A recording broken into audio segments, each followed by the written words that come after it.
7:42 con el diputado jefe de bancada de la Democracia Cristiana, integrante además de las comisiones de Hacienda y Salud de la Cámara, el diputado Eric Aedo, con nosotros aquí en Mesa Central. Diputado, ¿cómo está? Buenos días. Buenos días, Iván. Bien, atareado entre salud y Hacienda. Me imagino.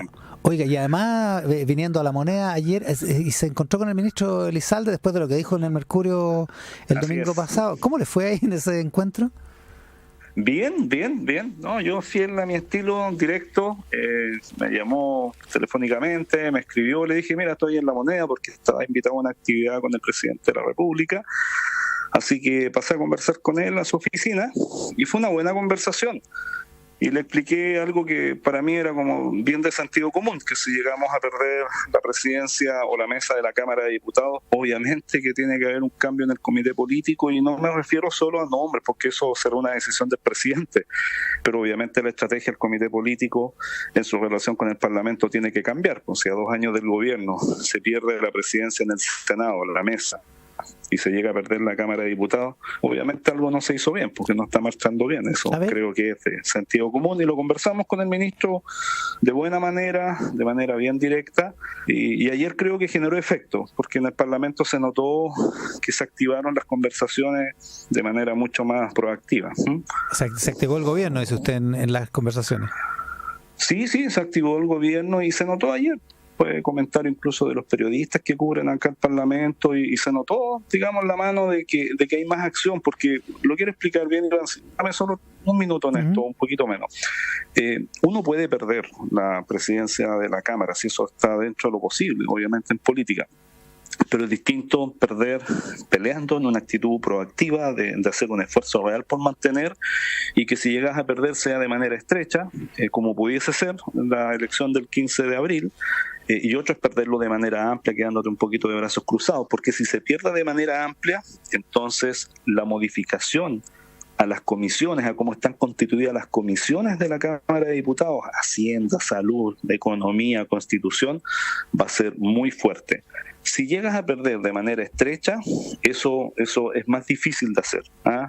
No se va a generar ahí una confrontación en la Cámara de Diputados. Y yo, para serte franco, creo que el día 15 esto va a ser una elección estrecha, y yo no descarto que el oficialismo y el acuerdo que tenemos con sectores independientes y la ADC mantenga la presidencia de la Cámara, y eso ayer se notó. O sea, esto no está ni perdido, esto está en pleno desarrollo y va a ser bien estrecho, yo creo, resultado del día lunes 15. Diputado, estamos con el diputado Eric Aedo. Un par de cosas sobre la actitud del gobierno. Uno, la ministra Vallejo dijo ayer, a propósito de esta controversia sobre la responsabilidad del Ejecutivo y del comité político del gobierno, dijo, a ver, en política todos somos adultos mayores de edad, asumimos nuestra responsabilidad, y no se le puede endosar a alguien el no cumplimiento de un acuerdo.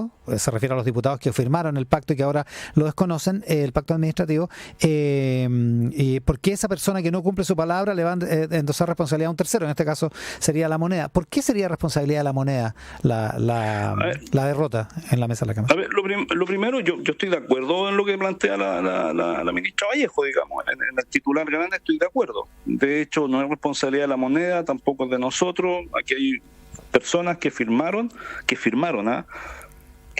un documento, que se lo firmaron al PC, que alegan o se fueron de la Democracia Cristiana porque dicen que la DC se jerarquizó, y ellos acallados en una oficina le firmaron un documento al Partido Comunista, y eso es demócrata, para que lo digamos con todas sus letras. Yo creo que eso le faltó agregar a la ministra Vallejo ayer, ¿ok? Y gente también del PDG también lo firmó. No todos han ido, pero uno ya se fue también a la derecha. Pero sí, donde tiene una responsabilidad el gobierno, que el gobierno, si pierde, como ya perdió la presidencia en el Senado, la mesa, y la pierde en la Cámara de Diputados, no es el gobierno que va a poner su agenda, lo va a poner esa nueva mayoría de derecha que va a estar comandando el Senado y la Cámara de Diputados. Y eso tiene efectos sobre el gobierno. O sea, le tiene que preocupar al gobierno la situación.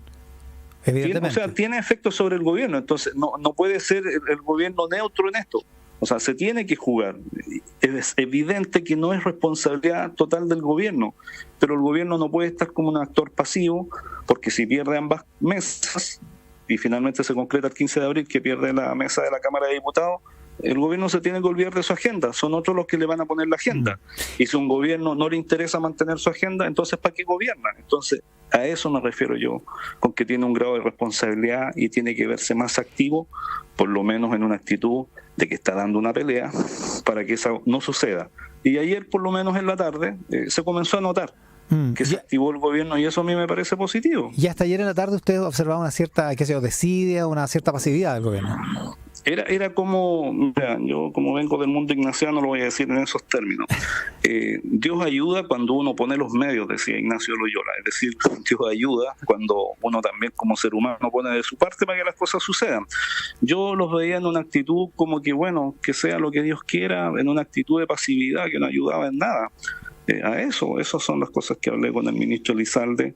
De verlos más activos, de generar más conversaciones, de articular a las fuerzas políticas, a quienes suscribimos ese acuerdo. Eso es lo que uno esperaba del gobierno y por lo menos ayer creo que eso se comenzó a notar. Insisto, si uno puede perder, si eso está abierto, si aquí se puede constituir una mayoría distinta, pero que uno dé la pelea política, pues no que te vayan avasallando o que incumplir lo que firmas o lo que fue tu compromiso por escrito, de lo mismo hacerlo en hacerlo. Yo creo que esas cosas también hay que comunicarlas, porque si da lo mismo, entonces ¿cuál es la diferencia entre los narcotraficantes, los sicarios, el crimen organizado y el mundo político que firma papel y sus compromisos y luego los desecha? Pues. O sea, ¿cuál es la diferencia? ¿Quién actúa de manera más moral? ¿Ah? Ya, pero una diferencia, una diferencia, un cambio de opinión política. Duro lo que estoy diciendo, pero es que eso es, pues. O sea, no puede ser que comportarse de cualquier manera, incluso faltando a la ética de tus propios compromisos, no tenga una sanción que dé lo mismo. Y yo creo que eso se ha venido instalando y le ha hecho pésima a la política. Se tiene que ser responsable de sus actos. ¿Eso es lo que ha hecho Demócrata? ¿Se ha comportado como narcotraficantes, como sicarios? No, pero han faltado a su palabra, han faltado a sus compromisos que lo han hecho por escrito y se inventan excusas. Yo prefiero que alguien me diga, mira, tomamos una decisión, veníamos del mundo de la centroizquierda y nos hemos pasado a la derecha, nos sentimos cómodos a la derecha, queremos ser parte de un gobierno de derecha. Eso lo encuentro que es mucho más honesto, porque andar diciendo que cambiaron las condiciones, no sé, climáticas, humanas, no sé qué condiciones, y por eso ahora incumplimos nuestros acuerdos. Yo, perdón, Iván, que lo diga así, pero sí, somos adultos, entonces me carga cuando utilizas argumentos que yo espero que me lo diga un niño, pero no un adulto que hace política.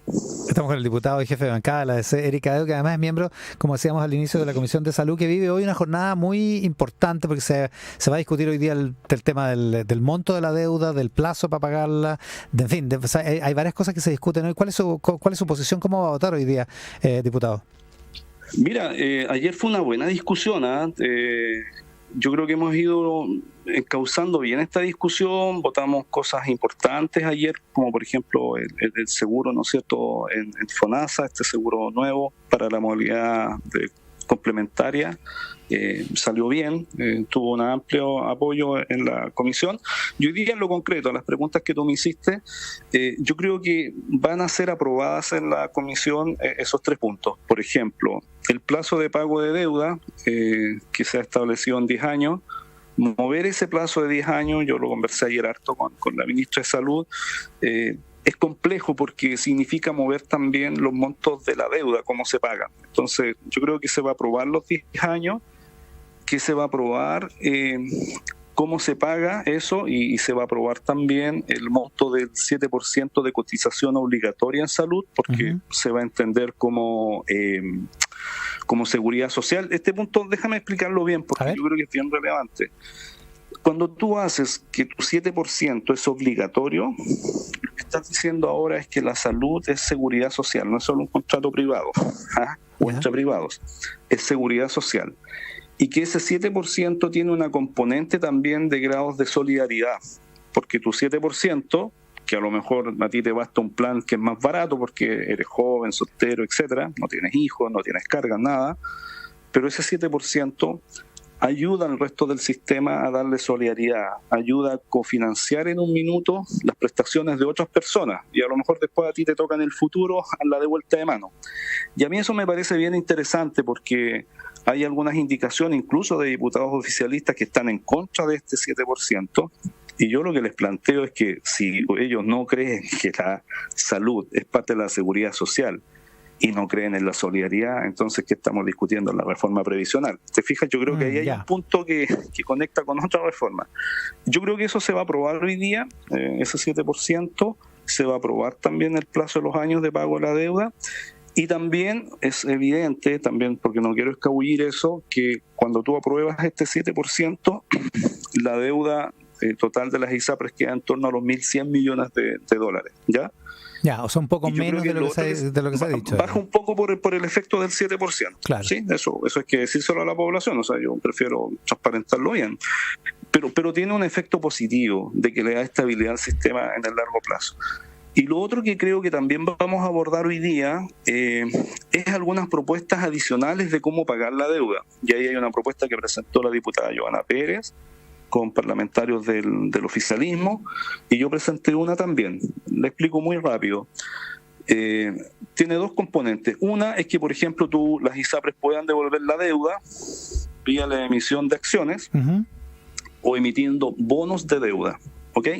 Lo de las acciones es más complejo, porque muy pocas ISAPRES cotizan en la bolsa, ¿ok? Entonces es difícil que alguien que no cotiza en la bolsa emita acciones. Pero en la emisión de bonos de deuda, yo creo que ahí hay una propuesta que es bien interesante, y yo espero que el gobierno la coja, que recoja estas dos propuestas, la que presentó la bancada de la DC, más la que presentó la diputada Pérez con otros diputados oficialistas, y esa emisión de bonos de deuda puede significar que las ISAPRES devuelven en prestaciones médicas de amplio espectro, o también emitiendo un bono de deuda que tú puedas transar en el mercado financiero. ¿Ok?